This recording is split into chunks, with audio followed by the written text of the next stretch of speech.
Hello everyone. तो आज हम बात करेंगे इस वीडियो में इन्वर्स ऑफ ए फंक्शन के बारे में, या फिर हम बोले इन्वर्टिबल फंक्शंस के बारे में कि क्या होते हैं इन्वर्टिबल फंक्शन और उनको कैसे फाइंड आउट किया जाता है।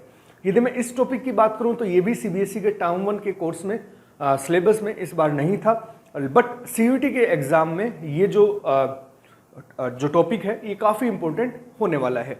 ठीक है, क्योंकि जो टॉपिक हैं कॉम्पोजिशन ऑफ ए फंक्शन और इन्वर्स ऑफ ए फंक्शन, वो यदि हम बाकी कंपटीशन एग्जाम में देखें, जैसे जेई मान लो, एनडीए मान लो, या तुम्हारी कोई भी कंपटीशन एग्जाम मान लो, उसमें भी तुम्हारे पास इनके जो क्वेश्चंस हैं इन दो टॉपिक के, वो जो क्वेश्चन है वो फ्रिक्वेंटली पूछे जाते हैं। तो हम बोल सकते हैं कि सीयूईटी में भी इसके जो चांसेज हैं इन्वर्स ऑफ ए फंक्शन के, वो काफ़ी ज़्यादा बढ़ जाते हैं इसके क्वेश्चन आने के। तो देखो, हम देखते हैं कि इन्वर्स जो है फंक्शन का वो क्या होता है।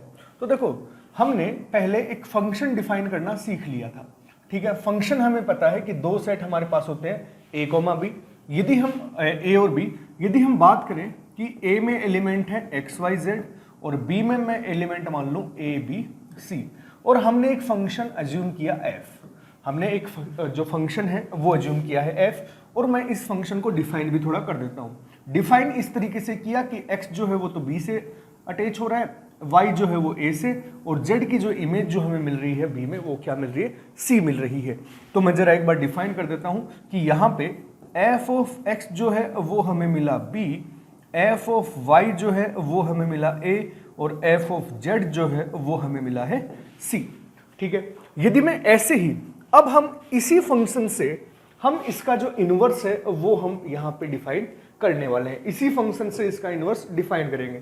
जब तक हमें फंक्शन नहीं पता होता तब तक हमें इन्वर्स के भी बारे में कुछ बात नहीं करनी होती, क्योंकि हम इन्वर्स किसी न किसी फंक्शन का ही फाइंड आउट करते हैं। तो जब तक कोई फंक्शन ही नहीं पता हमें क्या फंक्शन है, तो उसके इन्वर्स की हम तब तक बात ही नहीं करेंगे। तो देखो, जाहिर सी बात है, इसके नाम से ही पता लग रहा है, इन्वर्स मतलब जस्ट इसका उल्टा है ना, इसको opposite. Opposite in the sense मतलब ये जो फंक्शन है, जो एफ इनवर्स हम डिफाइन करेंगे, वो हम सेट बी से सेट ए में डिफाइन होने वाला फंक्शन होगा। सेट बी से सेट ए में डिफाइन होने वाला फंक्शन होगा। तो सेट ए में यदि हम एलिमेंट्स माने तो A B C, sorry, set B में जो एलिमेंट है वो ए बी सी है, और सेट ए में जो एलिमेंट है वो अपने पास थे एक्स वाई जेड, यही एलिमेंट थे।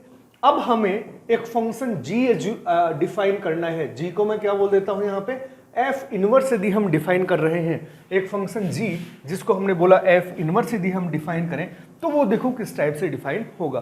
तो देखो, यहाँ पे x जो है वो b से अटैच हुआ है ना, और y जो है वो a से अटैच हुआ। तो देखो, a जो है वो यहाँ पे किससे अटैच हो रहा था, y से, तो यहाँ जाके a जो है वो किससे अटैच हो जाएगा, वो y से। बात समझ में आई। बस इसी टाइप से यूं मान लो कि इस सेट को ये वाला जो रिप्रेजेंटेशन है इसको हमने जस्ट उल्टा किया है, इसकी मिरर इमेज ही यहाँ पे हमें मिल जाएगी, है ना। b जो है वो किससे अटैच हो रहा है, x से, और c जो है वो यहाँ पे किससे अटैच हो रहा है, z से। बात समझ में आई, है ना। तो यहाँ पे यदि मैं एक फंक्शन g जो कि क्या है मेरा f इनवर्स, यदि मैं उसको डिफाइन करूं तो यहाँ पे g ऑफ a, अब जो देखो, जो हमें ये G के अंदर जो एलिमेंट रखने होंगे वो किस सेट के रखने होंगे, सेट B के रखने होंगे। तो G ऑफ A को मैं F इनवर्स ऑफ A भी बोल सकता हूँ। इनवर्स को हम इस टाइप से लिखते हैं, ये रिप्रेजेंट करने का तरीका होता है इनवर्स को, F ऑफ इनवर्स, F की पावर -1 टाइप से। ठीक है, तो F इनवर्स A जो है वो हमें मिला Y। ऐसे ही G ऑफ B जो है वो कितना मिला, इसको हम लिख सकते हैं F इनवर्स ऑफ B, और F इनवर्स ऑफ B है X। ऐसे ही G ऑफ C की बात करूं तो ये हो जाएगा F इनवर्स C, और ये यहाँ पे F इनवर्स C जो है इसकी वैल्यू हमें मिल जाएगी Z। तो बात समझ में आई। इनवर्स फंक्शन हम किसी भी फंक्शन का इस टाइप से डिफाइन करते हैं। ठीक है, अब इसमें एक बेहद ही इंपॉर्टेंट जो प्रॉपर्टी है वो आती है, वो काफी इंपॉर्टेंट इस वजह से हो जाती है क्योंकि वो हमें ये बताती है कि हर एक फंक्शन का इनवर्स फंक्शन जो है वो एग्जिस्ट करना कोई जरूरी नहीं होता। हर एक फंक्शन का इनवर्स फंक्शन जो है वो एग्जिस्ट करना कोई जरूरी नहीं होता। जैसे अपन मानते हैं कि लेट, पहला पॉइंट यदि हम देखें, let f is many one. मैं क्या ले रहा हूं, फंक्शन को मैनी वन ले रहा हूं। अच्छा, एक और चीज मैं थोड़ा बता दूं कि जो इनवर्स होता है f है, ये भी फंक्शन है, और इनवर्स जो है ये भी इसका फंक्शन ही है। दोनों जो है वो फंक्शन ही आएंगे, यूं नहीं है कि एफ फंक्शन है बट एफ इनवर्स फंक्शन नहीं है। ये जो दोनों एफ और एफ इनवर्स है दोनों के दोनों फंक्शन ही होने चाहिए। बात समझ में आई? तो let F be many one, यदि मैं एफ को मैनी वन फंक्शन मानता हूं, देखो मैंने यहां पे इसको वन वन ही माना है, मैनी वन नहीं माना है, क्योंकि इसको डेफिनेशन, इसको डिफाइन करने के लिए मुझे वन वन मानना पड़ा। एक बार मैनी वन मान के देखते हैं कि होता क्या है। यदि मैं एफ को मैनी वन मानूं तो मैंने एक सेट ए एज्यूम कर लिया, दूसरा सेट बी एज्यूम कर लिया, और एक फंक्शन एफ में डिफाइन कर रहा हूं, यहां पे एक्स वाई जेड, और यहाँ पे ए है और यहाँ पे बी है। तो मैं मैनी वन यदि मान लूँ तो मैं बोल रहा हूँ कि x जो है वो a से अटैच हो रहा है, y भी a से अटैच हो रहा है, और z जो है वो भी किससे अटैच हो रहा है, b से। तो यहाँ से क्लियरली जो है जो f जो है वो अपना क्या आ गया, फंक्शन जो है वो मैनी वन फंक्शन है, क्योंकि यहाँ पे हम देख सकते हैं कि x और y की जो इमेज है वो केवल एक ही एलिमेंट मिल रहा है जो कि a है। तो अब मैं इसका इनवर्स यदि डिफाइन करना चाहूं तो b जो सेट है वो मैंने यहां ले लिया a, b, और ऐसे ही A में जो है वो तीन एलिमेंट है x y z। अब जरा हम इसको देखते हैं, f इनवर्स बनाना है ना, इसको हम देखते हैं। तो देखो हमने क्या देखा था कि ये जो एलिमेंट है A से अटैच हो रहे हैं, तो A किससे अटैच होगा, x से भी अटैच होगा और y से भी अटैच होगा। भाई इसकी मिरर इमेज लेनी है ना, A जो है वो किससे अटैच होगा, x से भी होगा, y से भी होगा, और B जो है वो किससे अटैच होगा, z से अटैच होगा। तो हम ये बोल सकते हैं कि ये जो ये है f इनवर्स। ठीक है, अब यहां पे हम देखो, मैंने तुम्हें बताया कि ये दोनों फंक्शन ही होने चाहिए। अब यहां पे f तो फंक्शन था, पर जरा हम f इनवर्स की तरफ देखें। f इनवर्स में डोमेन का एक एलिमेंट, b का एक एलिमेंट जो कि a है, वो दो एलिमेंट से जाके मैच हो रहा है, a के दो एलिमेंट के साथ जाके मैच हो रहा है। तो क्या ये फंक्शन है? फंक्शन तो नहीं है, क्योंकि हमने फंक्शन की डेफिनेशन में पढ़ा था कि डोमेन का हर एक एलिमेंट जो है वो exactly one element of codomain से अटैच होना चाहिए, ना तो एक से कम ना ही एक से ज्यादा। बट यहां पे डोमेन का एक एलिमेंट ऐसा मिल गया जो कि दो एलिमेंट से अटैच हो रहा है कोडोमेन के, इसलिए ये जो फंक्शन है ये मेरा जो f इनवर्स है ये मेरा फंक्शन नहीं बना। तो देयरफॉर हम बोल सकते हैं कि f inverse does not exist। f inverse जो है इस केस में वो एग्जिस्ट नहीं करेगा। तो हमने ये बोला कि f यदि मैनी वन है तो फंक्शन का जो इनवर्स है वो पॉसिबल नहीं है। तो जरा एक और केस ले लेते हैं, let f be, f is into function. हम ऑन टू फंक्शन ना लेके इनटू मतलब हम बोल सकते हैं कि नॉट ऑन टू। ठीक है, हम f को हम इनटू फंक्शन एक बार लेके देखते हैं। तो यदि f को हम इनटू फंक्शन लें, इसका मतलब एक यहाँ जो डोमेन और कोडोमेन बनाए, तो डोमेन का जो एक एलिमेंट है वो यहाँ पे खाली होना चाहिए, मतलब कोडोमेन का एक एलिमेंट की कोई प्री इमेज जो है वो एग्जिस्ट नहीं करनी चाहिए। तो यहाँ पे ये हमने कुछ इस टाइप से फंक्शन बना दिया। ये फंक्शन देखो हमने ये देख लिया मैनी वन होगा तो f इनवर्स एग्जिस्ट नहीं किया। मैंने इस फंक्शन को मैनी वन ना लेके वन वन इंटू फंक्शन बनाया है कि हमें केवल इतना ही पता लगे कि जब इंटू होगा तब क्या केस जो है, जो पॉसिबिलिटी है वो हमारे पास होगी। तो ये रहा b, ये रहा a। b में तीन एलिमेंट हैं a b c, a में दो एलिमेंट है x, y। तो यदि हम इसका इनवर्स फंक्शन बनाना चाहें तो a जो है वो x से अटैच हो गया, b जो है वो y से अटैच हो गया, c जो है वो किसी से भी अटैच नहीं हुआ। इसका मतलब क्या ये फंक्शन जो है ये f इनवर्स है, क्या ये रिलेशन है, ये फंक्शन है? ये फंक्शन नहीं है। क्यों? क्योंकि डोमेन का जो एक एलिमेंट है वो यहाँ पे खाली रह गया। डोमेन का हर एक एलिमेंट किसी न किसी एलिमेंट से एग्जैक्टली एक एलिमेंट जो है कोडोमेन के उससे अटैच होना चाहिए, बट यहाँ पे c जो है वो खाली रह गया। देयरफॉर यहाँ भी हम बोल देंगे कि f inverse does not exist. बात समझ में आई कि f इनवर्स जो है वो एग्जिस्ट नहीं कर रहा। ठीक है, चमका। तो हमने ये देख लिया कि f जो है जब मैनी वन है तब भी इनवर्स एग्जिस्ट नहीं करेगा, इनटू है तब भी एग्जिस्ट नहीं करेगा। तो इससे रिलेटेड हम एक नोट लिख सकते हैं, इससे ये जो थ्योरम है ये काफी इंपॉर्टेंट है।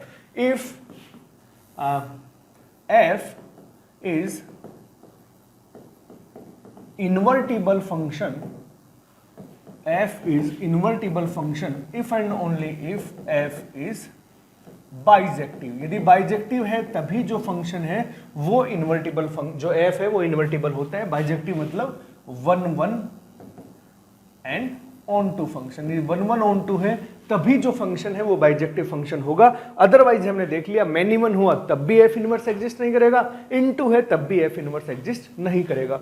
तो हर एक फंक्शन का इनवर्स फंक्शन जो है वो एग्जिस्ट करना कोई जरूरी नहीं है। मेरे को तुम्हें समझाना था इनवर्स फंक्शन क्या होता है, इसीलिए मैंने जो स्टार्टिंग में जो फंक्शन लिया था मैंने 1 1 ऑन टू फंक्शन जो है वो मैं लेके चला था। फंक्शन को बाइजेक्टिव है वो मैं लेके चला था, इसी वजह से मैंने एफ इनवर्स है वो डायरेक्टली डिफाइन कर दिया। यदि फंक्शन 1 1 ऑन टू नहीं होता तो यहां से मैं एफ इनवर्स पे आता तो गड़बड़ हो जाती, एफ इनवर्स जो है वो मेरा डिफाइन ही नहीं हो पाता। ठीक है, कई बार जो क्वेश्चंस हैं वो इस टाइप से पूछे जाते हैं, जैसे यहां पे इसने बोला विच ऑफ फॉलोइंग फंक्शन है इनवर्स। कौन कौन से फंक्शंस के पास, ये जो ऑप्शंस हैं इनमें कौन कौन से फंक्शंस के पास तुम्हारे पास इनवर्स है। तो जरा देखते हैं। पहला जो फंक्शन है वो अपना डिफाइन किया गया है 1 2 3 4 से, यहां जो एलिमेंट है वो है 10। पहला फंक्शन यहां से ऐसे डिफाइन किया गया है, 1 की इमेज 1 है वो 10 से अटैच है, 2 भी 10 से अटैच है, 3 भी 10 से अटैच है, 4 भी 10 से अटैच है। तो क्या ये फंक्शन इन्वर्टिबल है, क्योंकि ये फंक्शन मैनी वन हो गया। हमने अभी अभी पढ़ा कि ऐसे फंक्शन इन्वर्टिबल फंक्शन होते हैं जो कि 1 1 और ऑन टू होते हैं, केवल वही फंक्शन इन्वर्टिबल होते हैं, बाकी फंक्शंस का इनवर्स जो है वो एग्जिस्ट नहीं करता। तो ये फंक्शन जो है ये मैनी वन फंक्शन है, मैनी वन फंक्शन है, देयरफॉर इसका जो इनवर्स है वो पॉसिबल नहीं है। अब जरा इसके पास आ जाते हैं। यहां पे जो है वो 5 6 7 8 है, यहां पे 1 2 3 4 है। 5 की इमेज 4 है, 6 की इमेज 3 है, 7 की इमेज 4 है। वापस से मैनी वन फंक्शन यहां पे बन चुका है, क्योंकि 5 और 7 जो है वो एक 4 एलिमेंट के साथ जाके अटैच हो रहे हैं। तो ये वाला जो फंक्शन जो है ये भी मैनी वन फंक्शन है, देयरफॉर इसका भी जो इनवर्स है वो एग्जिस्ट नहीं करेगा। जरा अगले वाला देख लेते हैं। यहां पे 2 3 4 5 ये एलिमेंट है, इधर है 7 9 11 और 13। ठीक है, बात समझ में। तो जो फंक्शन है वो डिफाइन कैसे है, 2 है 7 से, 3 है 9 से, 4 है 11 से, 15 है 13 से। तो ये 1 1 ऑन टू है। ये जो फंक्शन है ये बाइजेक्टिव फंक्शन है, बाइजेक्टिव फंक्शन है तो इसका इनवर्स जो है वो पॉसिबल है और ये फंक्शन इन्वर्टिबल फंक्शन होगा। तो ऑप्शन जो है वो कौन सा सही हो जाएगा, थर्ड वन, कि केवल इसी फंक्शन का जो इनवर्स है वो पॉसिबल है। ऐसे क्वेश्चन तुम्हारे एग्जाम में भी आ सकते हैं कि पूछ ले कि कौन से फंक्शन इन्वर्टिबल फंक्शन है, कौन से फंक्शन नहीं है। तो ध्यान रखना, इन्वर्टिबल फंक्शन वही फंक्शन होंगे जो कि 1 1 ऑन टू फंक्शन है, मतलब बाइजेक्टिव फंक्शन है। अच्छा, एक चीज और, कई छोटे मोटे एग्जामों में ये भी क्वेश्चन पूछ लेते हैं कि जैसे एफ का ये हो गया तुम्हारे पास डोमेन, ये हो गया कोडोमेन। ठीक है, ये हो गया एफ का ए जो है ये डोमेन हो गया, यहां पे ये हो गया कोडोमेन। अच्छा, जब मैं बात इनवर्स की कर रहा हूं तो मैं यदि कोडोमेन को रेंज बोल दूं तो मुझे कोई दिक्कत नहीं होगी। क्यों? क्योंकि अभी अभी हमने देखा कि इनवर्स यदि एग्जिस्ट कर रहा है तो उसका जो फंक्शन है वो ऑन टू होगा, और ऑन टू होता क्या है कि जो फंक्शन में रेंज जो है वो कोडोमेन के बराबर आ जाए। तो ध्यान रखना, इन्वर्टिबल फंक्शन में जो एफ जो है, यदि मैं चलो एक नोट के तौर पे इसको लिख लेते हैं, इफ, ये पहला नोट लिख लो। सेकंड नोट है इफ एफ ए से बी में डिफाइन है is invertible and G is inverse of F. यदि एफ है वो ए से बी में डिफाइन है, इन्वर्टिबल फंक्शन है, और जी है वो इनवर्स है एफ का, देन हम बोल सकते हैं then domain of A, domain of G. यदि हम डोमेन की बात करें जी की, तो देखो यहां पे ये डोमेन है और ये कोडोमेन है, कोडोमेन ही रेंज होता है इन्वर्टिबल फंक्शन के केस में। तो यदि डोमेन ऑफ जी की बात करें तो बी जो है वो डोमेन बन जाएगा जी का, और यदि हम रेंज की बात करें, रेंज ऑफ जी की बात करें या फिर कोडोमेन ऑफ जी की बात करें, ये दोनों एक ही बात है, ये क्या हो जाएगा, सेट ए हो जाएगा। तो ध्यान रखना, यहां पे जो डोमेन है वो उसकी रेंज हो जाएगी, और यहां पे जो उसका कोडोमेन है या रेंज है वो उसका क्या हो जाएगा, डोमेन हो जाएगा। ठीक है, ये फंक्शन, ये दोनों जो नोट है काफी इंपॉर्टेंट है, इनको थोड़ा सा ध्यान रखना। ठीक है, अब हम इसकी जो डेफिनेशन है वो एक बार थोड़ी देख लेते हैं। मैथमेटिकल डेफिनेशन ऐसे समझ में तो आ गया होगा तुम्हारे, बट मैथमेटिकल डेफिनेशन क्या है वो थोड़ा हम समझ लेते हैं।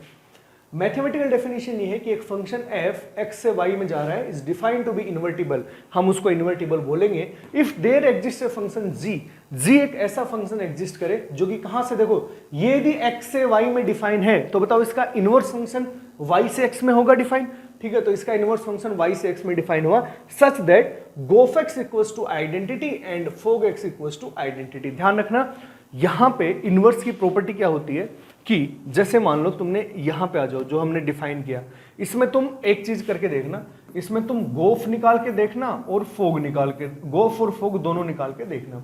ये तुम गोफ यदि तुम फोग निकाल के देखोगे तो यहां पे आएगा आइडेंटिटी ऑफ ए, मतलब क्या है F of G of X जो है, F of G of X जो है, मैं जो एक्स है वो यहां से मैं क्या कहां से लूंगा, मैं जी से आएगा, मतलब एलिमेंट जो है वो कहां से आएगा, बी से आएगा, तो यहाँ पे आई ऑफ बी आएगा, तो यहाँ पे ये सॉरी ए रखेंगे तो ये ए ही मिलेगा।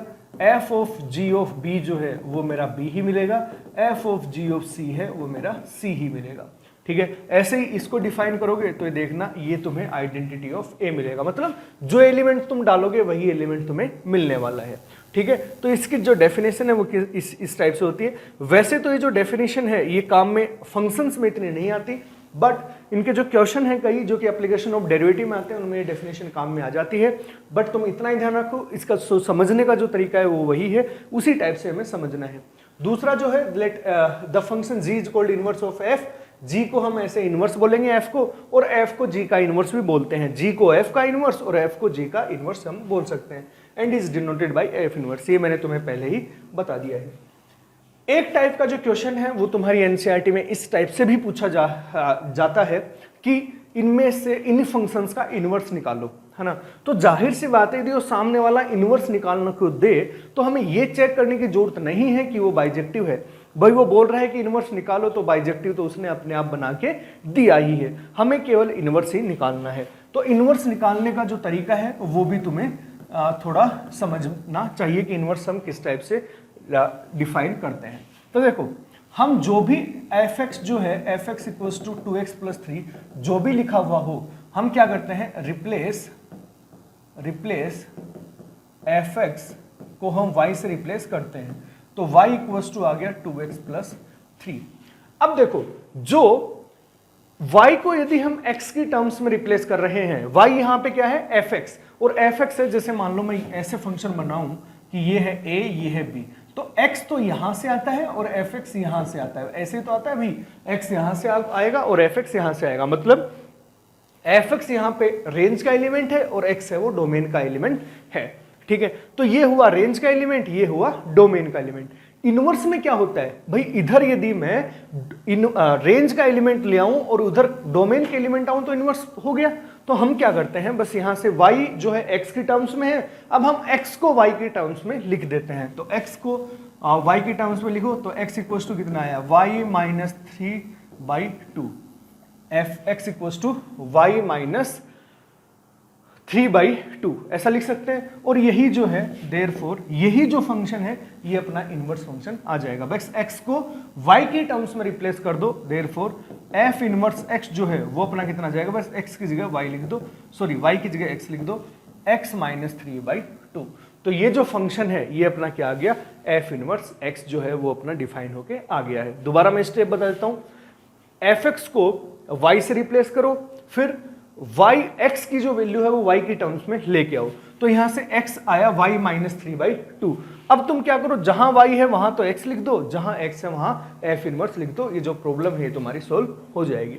इनवर्स जो है वो इसी टाइप से फाइंड आउट किया जाता है। ऐसे ही नेक्स्ट एग्जांपल की बात करें तो यहाँ पे जो f जो है फंक्शन रखा है कि -3/2 से इनफाइनाइट से 6 से इनफाइनाइट तक डिफाइन है, और f(x) हमें दे रखा है, तो यहाँ पे हम लिख सकते हैं कि f(x) को हमने y से रिप्लेस किया, ठीक है। तो f(x) को हम वही पैटर्न से हम इसका f इनवर्स x निकालेंगे। तो f(x) को हमने y से रिप्लेस किया, अब मैं y को राइट हैंड साइड में लेके जाऊं तो ये आ गया 4x² + 12x + 15 - y = 0। अब हमें x को y की टर्म्स में लेके आना है। तो यहाँ से हम देख सकते हैं कि जो ये है, ये जो क्वाड्रेटिक है x में, तो हम इसमें x की वैल्यू एक बार फाइंड आउट करने की कोशिश करते हैं।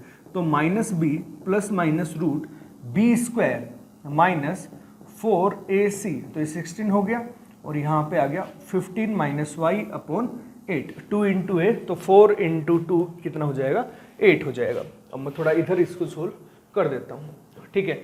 तो यहाँ से यदि x की हम वैल्यू देखें तो आ गई -12 प्लस माइनस, यहाँ से आ गया 144 माइनस, ये कितना हो गया 16 इंटू 15, तो 15 इंटू 15 होता है 225 प्लस 15 240 प्लस 16 y अपॉन 8, ऐसा। तो यहाँ से आ गया -12 प्लस माइनस, ये आ गया 16y माइनस 96/8, ऐसा। और यहाँ से -12 प्लस माइनस, यहाँ से हम लिख सकते हैं कितना आ गया 16, यदि मैं बाहर लूँ तो मैं 4 बार लिख सकता हूँ, तो ये आ गया y माइनस, और यदि 16 तो 6 आ गया अपॉन 8। तो यहाँ से यदि मैं 4 से बाहर डिवाइड करूँ तो आ गया -3 प्लस माइनस y माइनस 6/4, ऐसा, सॉरी 2, ठीक है, 4 से डिवाइड किया ना, तो ये आ गया 2। अब देखो हमारे पास f इनवर्स x, फिर मैंने क्या बोला कि x को तो लिख दो f इनवर्स x, x को तो लिख दो f इनवर्स x, और y की जगह लिख दो x, तो ये हमारे पास आ जाएगा f इनवर्स x। बट हमने देखा कि जो f इनवर्स x जो है, f इनवर्स x है, वो यदि एग्जिस्ट हुआ तो हमेशा यूनिक ही होगा। ऐसा तो है नहीं कि दो f इनवर्स x आ जाए, बट यहाँ पे तो एक तो प्लस के साथ आ रहा है, एक माइनस के साथ आ रहा है, तो हम लेंगे कौन सा भाई? या तो पॉसिबिलिटी f इनवर्स x की ये है कि ये प्लस के साथ आए, या पॉसिबिलिटी ये है कि ये माइनस के साथ डिफाइन हो गया है, तो हम लेंगे कौन सा? तो देखो अब हम देखेंगे इसके डोमेन पे। भाई देखो f इनवर्स x को हमने ये लिखा, तो f का यदि डोमेन ये है, रेंज ये है, तो f इनवर्स x का डोमेन ये होने वाला है, रेंज ये होने वाला है। मतलब f इनवर्स x की जो रेंज है वो -3/4 से बड़ी ही होने वाली है, -3/2 से छोटी जो है उसकी रेंज नहीं हो सकती। तो यहाँ पे अब ये नंबर देखो, इस नंबर को मैं ऐसे लिख सकता हूँ ना, -3/2 प्लस √x माइनस 6/2, इसको मैं लिख सकता हूँ -3/2 माइनस √x माइनस 6/2। इसका मतलब ये हुआ कि f इनवर्स x की जो रेंज है वो -3/2 से बड़ी होने वाली है। तो यहाँ पे जो रेंज है बिल्कुल -3/2 से बड़ी आएगी, क्योंकि -3/2 में हम प्लस कर रहे हैं, यहाँ पे हम -3/2 में कुछ सब्सट्रैक्ट कर रहे हैं। इसका मतलब ये जो f इनवर्स x है ये पॉसिबल नहीं है, f इनवर्स x जो है वो ये वाला आएगा। तो कई बार ध्यान रखना, हमें क्वेश्चंस में ये भी चेक करना पड़ता है कि f इनवर्स x जो है वो कौन सा आएगा, क्योंकि f इनवर्स x हमेशा यदि डिफाइन हुआ तो हमेशा वो यूनिकली ही डिफाइन होगा। ऐसा नहीं है कि वो एक से ज्यादा जो है f इनवर्स x डिफाइन हो जाए। तो आई थिंक इन्वर्टिबल जो फंक्शन है वो तुम्हें ढंग से समझ में आया होगा, कैसे हम इनवर्स फंक्शन डिफाइन करते हैं, किस किस टाइप के जो क्वेश्चंस है वो हमारी एग्जाम के लिए बनते हैं, वो थोड़े हमने देखे, ठीक है। और जो भी इस वीडियो में कोई डाउट हो, है ना, तो कमेंट सेक्शन में कमेंट करके पूछ सकते हो। बस ये ध्यान रखना कि वीडियो जो है उसको ढंग से देखो, जो भी कंसेप्ट समझना है उनको पूछना, ठीक है।